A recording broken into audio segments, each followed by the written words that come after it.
কি তোমার কি হলো? তোমাকে এভাবে সবাই ধরে নিয়ে এসেছে কেন? কি হয়েছে? চিন্তা করো না গিন্নি, আমি ঠিক আছি। একটু মাথা ঘুরে পড়ে গেছিলাম, তাই সবাই ধরাধরি করে বাড়িতে দিয়ে গেল। তুমি সেই আবার মাঠে গিয়েছিলে তাই না? আমি তোমাকে পই পই করে বারণ করলাম যেন মাঠে না যাও। তুমি আমাকে না জানিয়ে ঘুরতে যাওয়ার কথা বলে মাঠে গিয়ে কাজ করতে লেগে গেলে। কি করবো গিন্নি, ফসলের অবস্থা তো খুব খারাপ গো। এখন যদি পরিচর্যা না করতে পারি, ফসলগুলো সব নষ্ট হয়ে যাবে। নিজের হাতে লাগানো ফসলগুলো এভাবে নষ্ট হয়ে যাচ্ছে, এটা আমি সহ্য করতে পারবো না। তাই বলে নিজের এত বড় ক্ষতি করতে পারো না তুমি? দেখতেই তো পাচ্ছ সারা গ্রাম খরায় ঝলসে গেছে, কোনো জায়গায় একটু জলের খোঁজ নেই। আর তুমি এখন এই রোদের মধ্যে এই খরায় ফসলের পরিচর্যা করার কথা ভাবছো? এই ফসলগুলো ফলাতে আমার কত খরচ হয়ে গেছে বলো তো। খরচ হলে হোক, বেঁচে থাকতে আরো কত টাকা পয়সা উপার্জন করতে পারবো তার ঠিক নেই। আর তুমি টাকা পয়সার হিসেব করতে কি নিজের শরীরটাকে খারাপ করছো? ঠিক আছে, আমি আর যাবো না মাঠে কাজ করতে। তুমি তো এটা প্রতিবারই বলো, কিন্তু একবারও কথা দিয়ে কথা রাখো না। আমাকে ছুঁয়ে বলো তো, আর কখনো এরকম যাবে না। বলছি তো বাবা, আমি আর যাবো না কাজ করতে।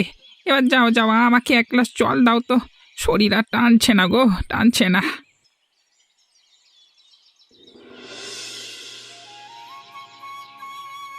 মা, ও মা, কতক্ষণ ধরে বলছি আমাকে খাবার দিতে। ক্ষুধায় পেট আমার জ্বলে যাচ্ছে, তুমি কি বুঝতে পারছো না? আমি বুঝতে পারলেই কি? আমি কি খাবার নিয়ে তোর জন্য বসে আছি নাকি? তোকে খাবার না দিয়ে আমরা একাই খাবার খেয়ে বসে আছি। এভাবে কথা বলছো কেন মা? আমি তো শুধুমাত্র একটু খাবার চেয়েছি, তুমি আমাকে বকাবকি কেন করলে? সব হয়েছে আমার জ্বালা। ওই লোকটার সংসারের প্রতি কোনো খবর নেই, আমি সব সংসারের ভার নিয়ে বসে আছি। ও মা, খাবার দাও না। আর কতক্ষণ না খেয়ে থাকবো বলো তো? আমি যে আর পারছি না, সকালেও কিছু খাইনি। ঘরে কোনো খাবার নেই, এখান থেকে এখন যা তো। যেটুকু খাবার আছে তা দিয়ে আরো সপ্তাহখানেক চলতে হবে। এখন যদি খেয়ে বেঁচে না থাকতে পারি, তাহলে সপ্তাহখানেক চলে লাভ কি? ছোট হয়ে বড়দের মতো কথা বলিস না, যা বলছি সেটা কর। এখন থেকে দিনে একবেলা খাবার হবে, একসাথে রাতে খাবার খাবি। যা, এখন কি ঠকঠক করে কতগুলো জল খেয়ে নে। আমি থাকবোই না এখানে। আমি চলে যাব। এ ঘরে থেকে খাবারও পাই না, শান্তিও পাই না। রিশান, বেশি কথা বলিস না কিন্তু। আমার মন মেজাজ একদম ভালো নেই। কখন পিঠে দুমদাম বসিয়ে দেব টেরও পাবি না। আজ আসুক ওই মিনসে, তারপর দেখাচ্ছি। বউ ছেলেকে না খাইয়ে রেখেছে। কতবার বলেছি শহরে যাও, শহরে যাও, গিয়ে কাজ করো, কোনো কথা আমার শোনে না। ওকে জগদীশ, তুই আজকে আমাদের গ্রামে কি মনে করে? কি হলো, কোনো দরকারে এসেছো বুঝি? দরকারে এসেছি বই কি। বলছি চন্দ্রকান্ত বাবু, আমাদেরকে একটু সাহায্য করতে পারেন? মানে ছেলেটা না খেয়ে আছে, ঘরে বিন্দুমাত্র খাবার নেই। যেটুকু খাবার আছে তা দিয়ে কতক্ষণ চলবে বলা যাচ্ছে না। এই নিয়ে কতজন আমার কাছে সাহায্য চাইতে এলো, একজনকেও ভালোভাবে সাহায্য করতে পারলাম না। কি যে করি আমি! দয়া করুন বাবু, দয়া করুন। সেই কোন গ্রাম থেকে হেঁটে আপনাদের গ্রামে এসেছি, আপনার কাছে সাহায্য চাইতে। আপনি আমাকে ফিরিয়ে দেবেন না বাবু, ফিরিয়ে দেবেন না। দেখো, খরায় তো সবার অবস্থা একই রকম। আমার ঘরে যে বেশি খাবার আছে এমনটা নয়, আমিও ওই তোমাদের মতো একই পথের পথিক। তাহলে এখন কি করব বাবু? আমাদের কি না খেয়ে দিন কাটাতে হবে? এভাবে চলতে থাকলে পুরো গ্রাম ধ্বংস হয়ে যাবে। একটা কাজ করো, তুমি বরং দেখো এই 3 গ্রামের কারা কারা অসহায় অবস্থায় বেশি রয়েছে, তাদেরকে আমার সাথে যোগাযোগ করতে বলো। কিছু তো একটা ব্যবস্থা করতেই হবে, এভাবে হাল ছেড়ে দিলে তো হবে না। কিন্তু সবাইকে যদি সাহায্য করতে যান, তাহলে তো মনে হয় কাউকেই সাহায্য করতে পারবেন না। আপনি তো একটু আগেই বললেন আপনার কাছে যথেষ্ট পরিমাণ খাবার নেই। সেই হিসেব আমি একটু আগেই করে ফেলেছি। যতদূর মনে হচ্ছে সবার কাছে কিছু না কিছু খাবার আছে, যা দিয়ে তাদের হচ্ছে না। ধরো আমার কাছে এমন খাবার আছে, আবার এমন খাবার নেই যা তোমাদের কাছে আছে। ঠিক আছে বাবু, আমি তাহলে খোঁজ লাগাচ্ছি। খোঁজ লাগিয়ে আমি আপনাকে সবটা জানাচ্ছি।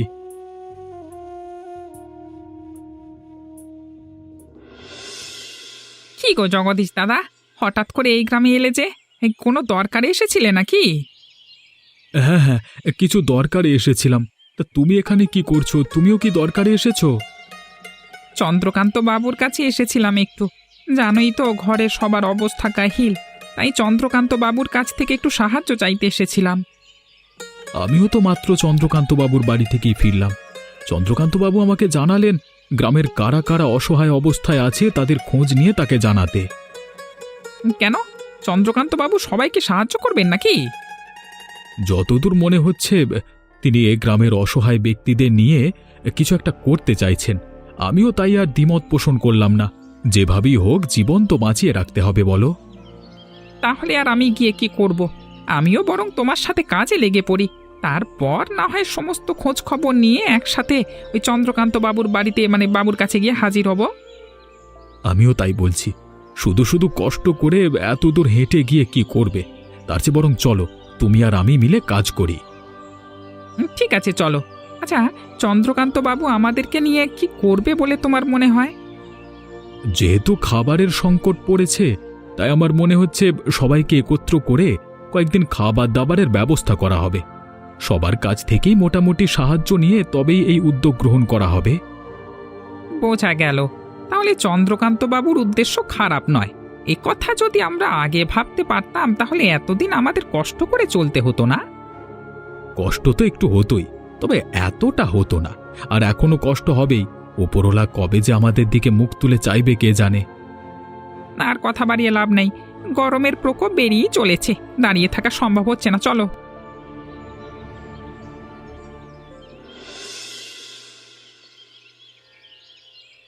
কি গো বুড়িমা, কতদিন পর তুমি আমাদের বাড়িতে এলে বলো তো? আমি যে কতদিন মন খুলে কারোর সাথে কথা বলতে পারি না, সেটা তোমাকে কি করে বোঝাবো আমি? কি আর করব বল, গ্রামের অবস্থা তো ভালো নয়। এই গ্রামের মধ্যেই আমি যদি হেঁটে এত দূরে আসি তাহলে তো আমি অসুস্থ হয়ে পড়ব, বুঝতেই তো পারছিস। তা অবশ্য বুঝতে পারছি। তুমি বরং বসো, তোমার সাথে দুদণ্ড কথা বলি। শুনলাম জগদীশ নাকি চন্দ্রকান্ত বাবুর কাছে গিয়েছিল। উনি নাকি কিসের ব্যবস্থা নিয়েছে। সেখানে ওই পাড়ার কৈলাসের পরিবারও থাকবে নাকি? তা তো থাকবেই। কৈলাস আর তোমাদের ছেলে দুজনে মিলেই তো সব খোঁজ খবর এনেছে, তাহলে তারা থাকবে না কেন? বোঝো ঠেলা, একে তো ওপরওয়ালা আমাদের প্রতি নারাজ, গ্রামে বৃষ্টি হচ্ছে না, তার উপরে সাহায্যের মাঝে ওই পোড়ামুখীর মুখটা দেখতে হবে। কার কথা বলছো? কৈলাসের বউয়ের কথা নাকি? তা নয় তো কি, কৈলাসের বউ একটা অপয়া অলক্ষী। বিয়ের এত কাল হয়ে গেল, একটা সন্তান জন্ম দিতে পারলো না। উপরওয়ালা ওর ওপর বেশ নারাজ। না জানি আবার কোনো অঘটন না ঘটে। অঘটন তো ঘটবেই। তোমার ছেলেটাকে ওই অপয়া অলক্ষীর কাছ থেকে দূরে রেখো। কখন আবার কোনো ক্ষয়ক্ষতি হয় তোমার ছেলেটার বলা যায় না। ঠিক বলেছ বুড়িমা, এটা তো আমি ভেবে দেখিনি। ওই অপয়াটার আশেপাশে যেতেও আমার ভালো লাগে না। তবে আজ আমি যাই, সন্ধে ঘনিয়ে এসেছে, পরে আবার কখনো দেখা হবে। ঠিক আছে বুড়িমা, সাবধানে যাবে।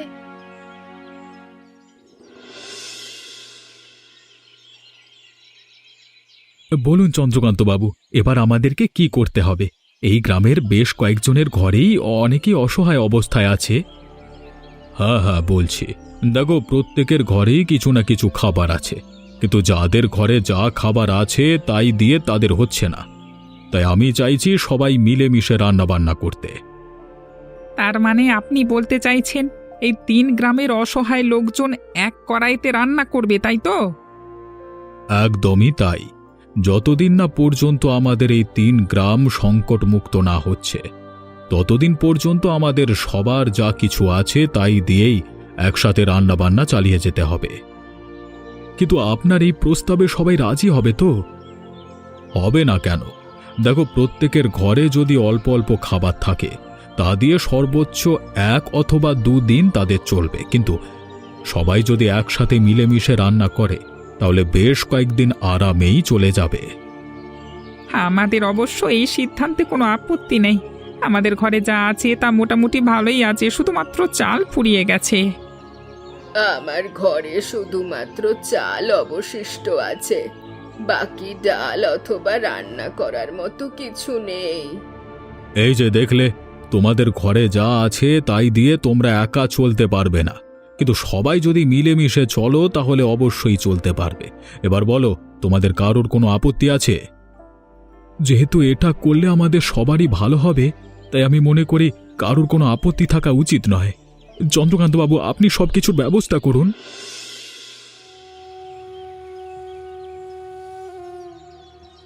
এভাবে মন খারাপ করে এখানে বসে আছো কেন? কিছু হয়েছে নাকি আবার? কি আর হবে বলো, মন খারাপের ওই একটাই তো কারণ, তা তো তুমি ভালো মতোই বোঝো। তুমি আবারও সেই ব্যাপার নিয়ে মন খারাপ করে বসে আছো? আমি তোমাকে কতবার বুঝিয়েছি, ওপরওয়ালা যদি না চান তাহলে কখনোই হবে না। উপরওয়ালা কেন চান না বলো তো? কত মেয়েরা মা হচ্ছে, তাহলে আমি কেন পারবো না? আমি কি দোষ করেছি?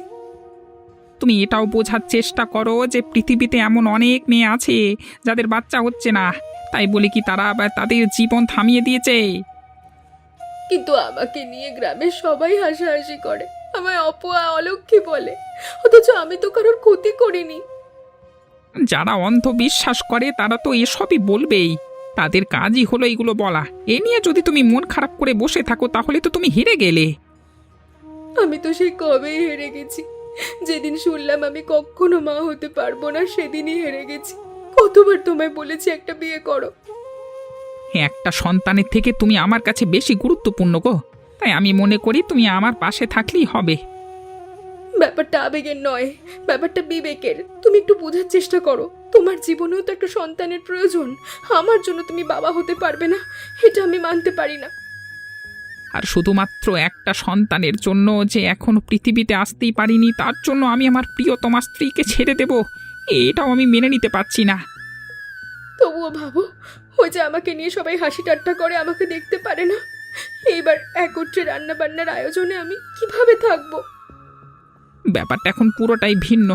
এখন আর আগের পরিস্থিতি নেই, এখন সবাই বিপদে পড়েছে, তাই তুমি এটা নিয়ে চিন্তা করো না।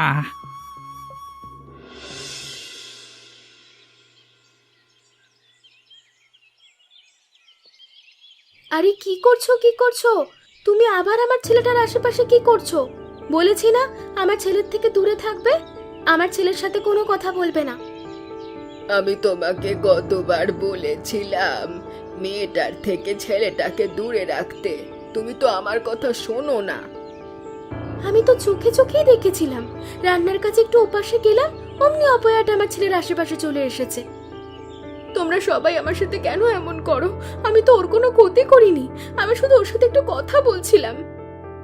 না, আমার ছেলের সাথে তোমার কোনো কথা নেই। আমার ছেলের সাথে কথা বলার চেষ্টাও করো না, পরে দেখা যাবে আমার ছেলেটার একটা ক্ষতি হয়ে গেল। তারপর কি করবে শুনি? ক্ষতি হবে কেন? এই যে তোমরা সবাই আমার সাথে কথা বলছো, তোমাদের কোনো ক্ষতি হচ্ছে? তাহলে তোমার ছেলের কেন ক্ষতি হবে? আমরা হলাম বড় মানুষ, আমাদের ক্ষতি না হলেও বাচ্চাদের অবশ্যই হতে পারে। তাছাড়া তোমার কোনো বাচ্চা কাচ্চা হচ্ছে না, বাচ্চাদের ক্ষতি হবে না এমন ধরনের কথা বলছো কি করে? যদি ক্ষতি নাই হতো তাহলে উপরওয়ালা তোমাকে অবশ্যই বাচ্চা দিত। এখানে আর নয় বুড়িমা, আমি আর এখানে থাকবো না। দরকার হলে না খেয়ে মরবো, তবু এখানে থাকবো না। না না, তোমরা এমন করছো কেন? আমার কারণে তোমরা চলে যাবে এটা ঠিক নয়, তোমরা থাকো। বললাম তো আমার ছেলেকে নিয়ে তো বিপদের মুখে আমি থাকবো না। ঠিক আছে, এত কিছু করতে হবে না, আমি বরং নিজেই চলে যাচ্ছি। কোনো ভয় নেই তোমাদের, আমি এখানে আর আসবো না।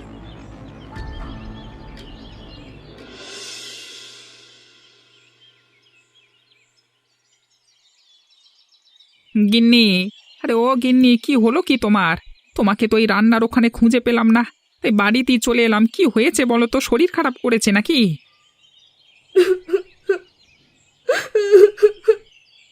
কি হলো বলো তো তোমার? তুমি কান্না করছো নাকি? কি হয়েছে? কেউ তোমাকে কিছু বলেছে? কে আর কি বলবে, সবকিছু আমার কপাল। আমার কপালে যে এত কিছু লেখা ছিল আমি জানতাম না। যদি জানতাম তাহলে জন্ম নেওয়ার আগেই উপরওয়ালাকে বলে দিতাম আমার জীবনটা সুন্দর করতে। নিশ্চয়ই তোমাকে ওরা কোনো কথা শুনিয়েছে। কে কি বলেছে আমাকে বলো, আমি চন্দ্রকান্ত বাবুর কাছে বিচার নিয়ে যাব।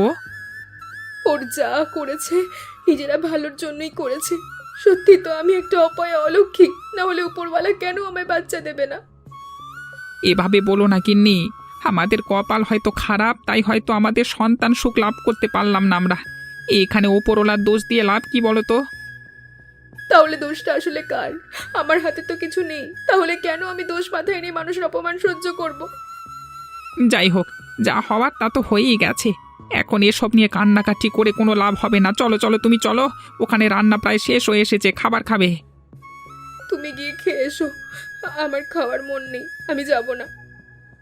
এমন কখনো হয়েছে যে তোমাকে ছেড়ে আমি কিছু খেয়েছি?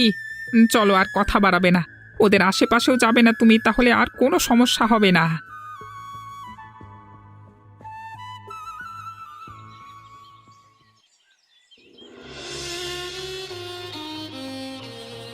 এ কি, বুড়িমার এই অবস্থা হলো কি করে? কোথা থেকে নিয়ে এলে বুড়িমাকে? দেখলাম রাস্তার ধারে পড়েছিল, তারপর তুলে বাড়িতে নিয়ে এলাম।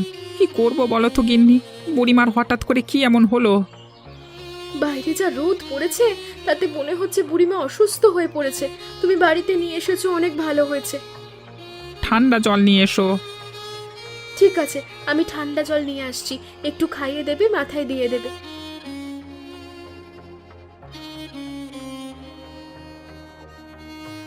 নাও নাও, জল নিয়ে এসেছি। বুড়িমার মাথায় ঠান্ডা জল ঢেলে দাও, আর একটু মুখে ছিটিয়ে দাও, দেখবে বুড়িমার জ্ঞান ফিরে এসেছে।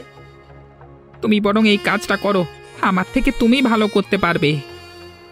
না গো, বুড়িমা আমায় দেখতে পারে না। বুড়িমা মনে করে আমার সাথে কথা বললেও মানুষকে বিপদে পড়তে হয়, তাই আমি কাজটা করতে পারবো না, বরং তুমি কাজটা করো। এটা কোনো কথা বললে গিন্নি?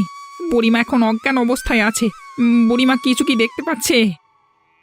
দেখতে না পেলেও জেগে যখন উঠবে তখন তো জিজ্ঞাসা করবে, তাই না? তখন আমি মিথ্যে বলতে পারবো না। আর তাছাড়া আমি তো সত্যিই ভালো নই। আমার দ্বারা যদি বুড়িমার কোনো ক্ষতি হয়, আমি সেটা চাই না। ঠিক আছে ঠিক আছে, তুমি বরং দাঁড়িয়ে থাকো তাহলে, আমি আমি সব কাজ করছি। হ্যাঁ, আমি আমি কোথায় কোথায় আমি? বুড়িমা, তুমি আমাদের বাড়িতে আছো, চিন্তা করো না। আমি এখানে এলাম কি করে? আমি তো সেই কোনো কাজে বেরিয়েছিলাম। আমি দেখলাম তুমি পথে ধারেই পড়ে আছো, তাই তোমাকে বাড়িতে নিয়ে এসেছি। সেই কখন তুমি জ্ঞান হারিয়েছো, কত কষ্ট করে তোমার জ্ঞান ফেরাতে হলো। তোরা আমায় এত বড় সাহায্য করলি, তোর বউ কোথায়? তুমি তো আমার বউকে সহ্য করতে পারো না, তাই ও একটু আড়ালেই আছে। তুমি চিন্তা করো না, তোমার কোনো ধরনের কোনো সেবা আমার বউ নিজে হাতে করেনি। ও ভেবেছে যদি ওর দ্বারা তোমার বড় কোনো সিদ্ধান্ত হয়ে যায়। তোর বউকে আমি এত অপমান করার পরেও ও আমায় এত সাহায্য করলো। এত বড় উপকার পথ দিয়ে না জানি কত মানুষ গেছে, কেউ সাহায্য করেনি। এইভাবে বলছো কেন বুড়িমা, তুমি তো আমাদেরই একজন। বৌমা, ও বৌমা, তুমি কোথায়? এদিকে এসো, আমি আর অপমান করব না, বেরিয়ে এসো।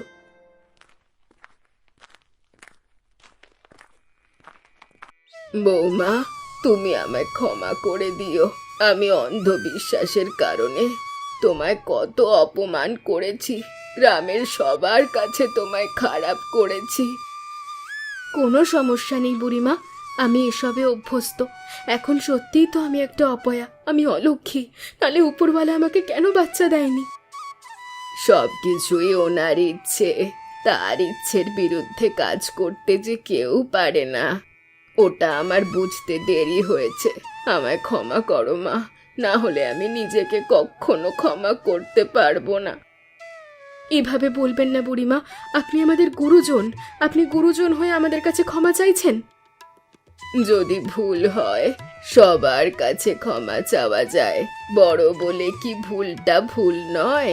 তাই ক্ষমা চাইছি, ক্ষমা করো। ঠিক আছে বুড়িমা, এসব নিয়ে আর কোনো কথা না।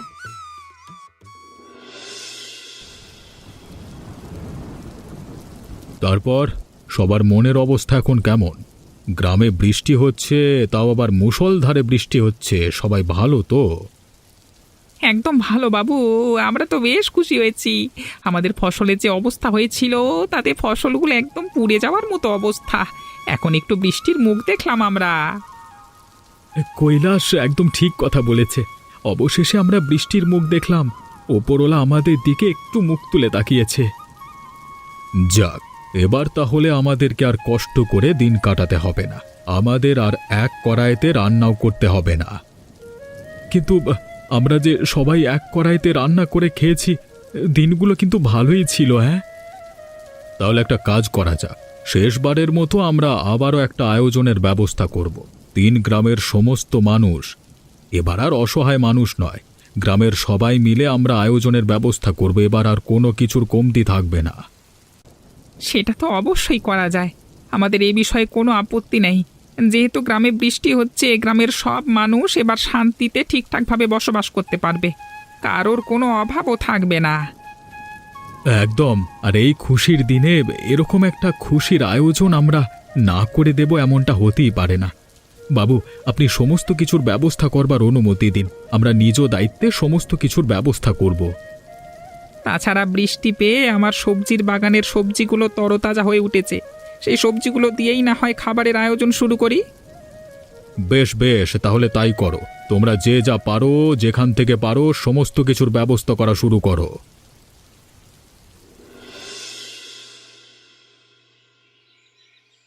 তার মানে তুমি বলছো আবারও সেই রান্নার আয়োজন হবে, এবং তাও এই কৈলাসের পরিবারের সাথে?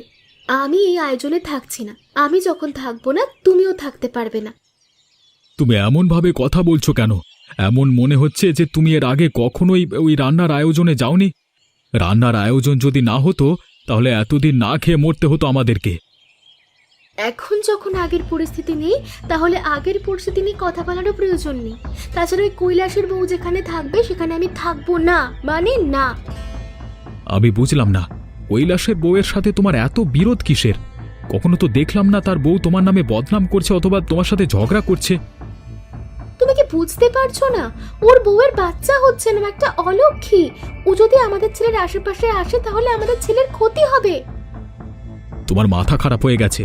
কোনো মানুষের জন্য কোনো মানুষের ক্ষতি হয়, তাও আবার কথাবার্তা চালচলনের ফলে? সেটা আমি কোনোদিনও ভাবতে পারিনি। তোমার মাথায় কোনো বুদ্ধি নেই, তাই তুমি ভাবতেও পারছো না। তাছাড়া ছেলেটার প্রতি তোমার কোনো মায়া দরদ আছে নাকি? বাদ দাও, তুমি বলো বুড়িমা যাবে কিনা। তুমি আছো বুড়িমাকে নিয়ে, ওদিকে বুড়িমা কৈলাসের পরিবারের সাথে ভাব জমিয়েছে, তাদের সাথে বেশ ভালোভাবেই কথাবার্তা বলছে। কি বলছো কি তুমি? এটা অসম্ভব। বুড়িমা এই ব্যাপারটাকে খুব মানে, আমার থেকেও বেশি মানে। আমাকে তো বুড়িমা নিজেই এসব কিছু বুঝিয়েছে। যা ইচ্ছে তুমি করো, বুড়িমার সাথে কথা বলো বা না বলো, ওই রান্নার অনুষ্ঠানে তুমি যাও বা না যাও, আমি তো যাবো এবং আমার ছেলেও যাবে।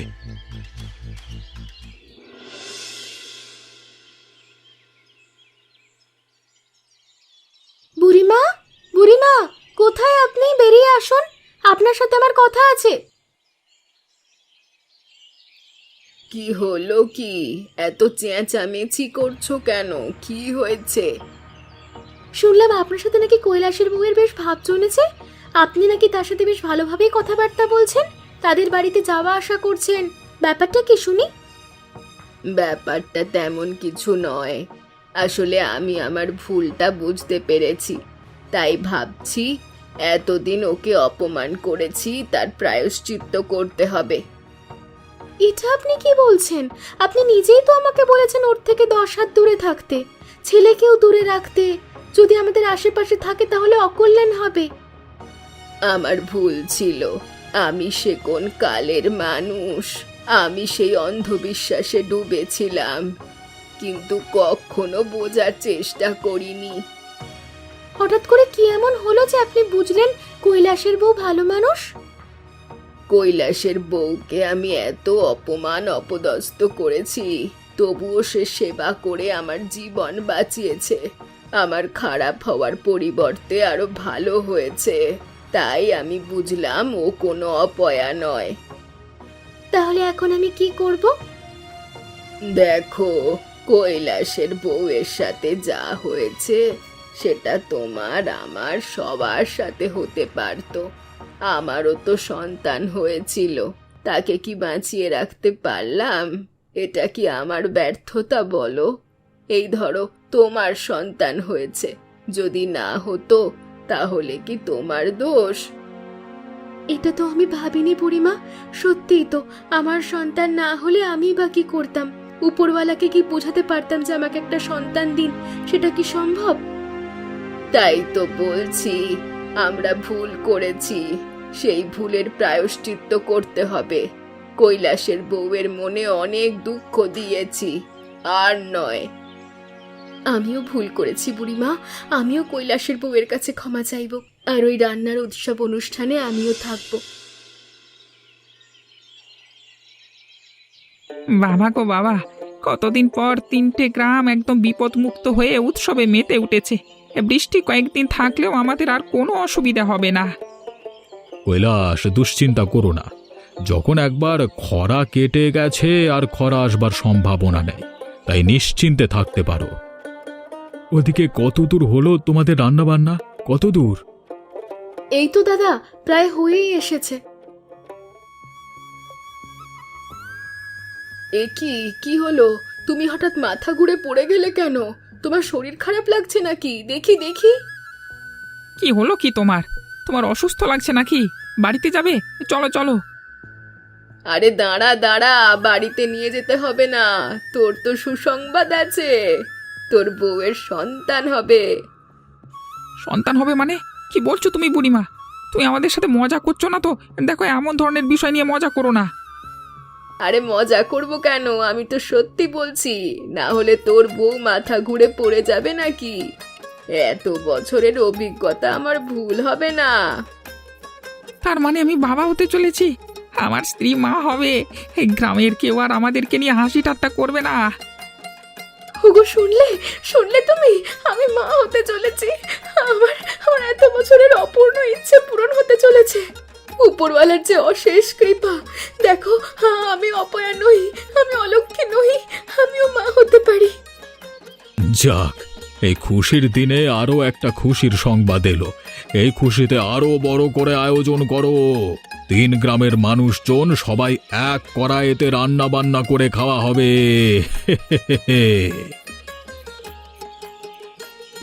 এমন মজার গল্প শুনতে হলে আমাদের চ্যানেলকে সাবস্ক্রাইব করতে ভুলবেন না কিন্তু। আচ্ছা বলো তো বন্ধুরা, এই গল্পে 3টি গ্রাম কোন বিপদের মুখে পড়েছিল?